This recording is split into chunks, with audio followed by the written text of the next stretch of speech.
Assalamualaikum warahmatullahi wabarakatuh. Perkenalkan, nama saya Andi Fitriansah dari mahasiswa Universitas Buana Perjuangan Karawang, Prodi Manajemen 18C. Dalam video ini saya akan menjelaskan atau mempresentasikan makalah yang sudah saya buat tentang studi kelayakan bisnis pada Food Street Resto.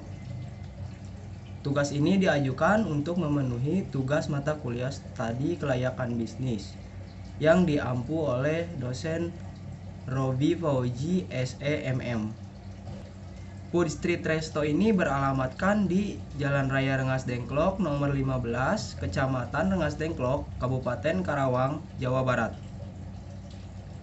Selanjutnya di sini ada aspek legal. Aspek legal di sini ada izin usaha, izin lokasi, izin perusahaan, dan NPWP. Ada juga struktur organisasi di dalam perusahaan ini.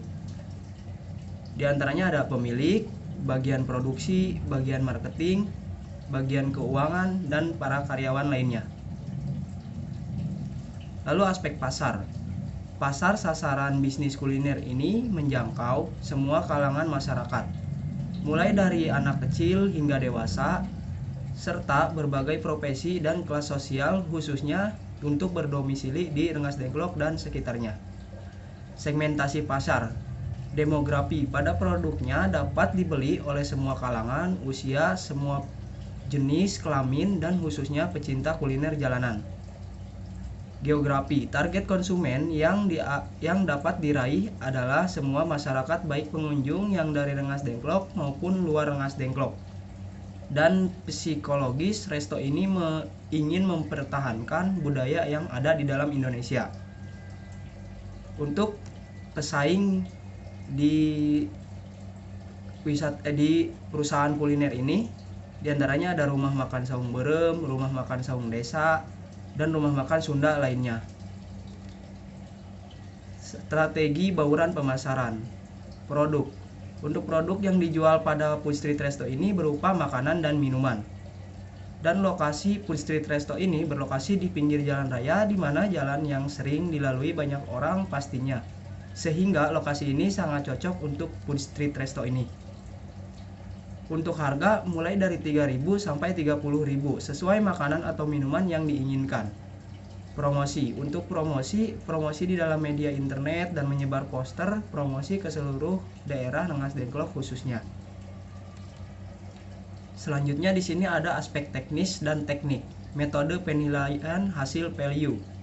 Bisa dilihat di sini ada pasar, bahan baku, transportasi, tenaga kerja, dan lainnya. Jadi berdasarkan tabel di atas, metode penilaian hasil value, maka lokasi yang tertinggi yang dipilih yaitu di daerah Tanjung Pura dengan nilai 110. Siklus produksi. Bisa dilihat di sini siklus produksi. Pertama, menyiapkan bahan baku, lalu pemilihan bahan baku, mengolah bahan baku, dan proses memasak, dan yang terakhir finishing atau penyajian. Dan di sini juga dapat dilihat layout dari tempat makan ini. Dan untuk aspek finansialnya dapat dilihat di sini ada investasi, modal kerja, umur ekonomis, cost of capital, dan penyusutan. Bisa dilihat. Dan di sini juga terdapat untuk payback periodenya. Bisa dilihat untuk cara perhitungan payback periode ini.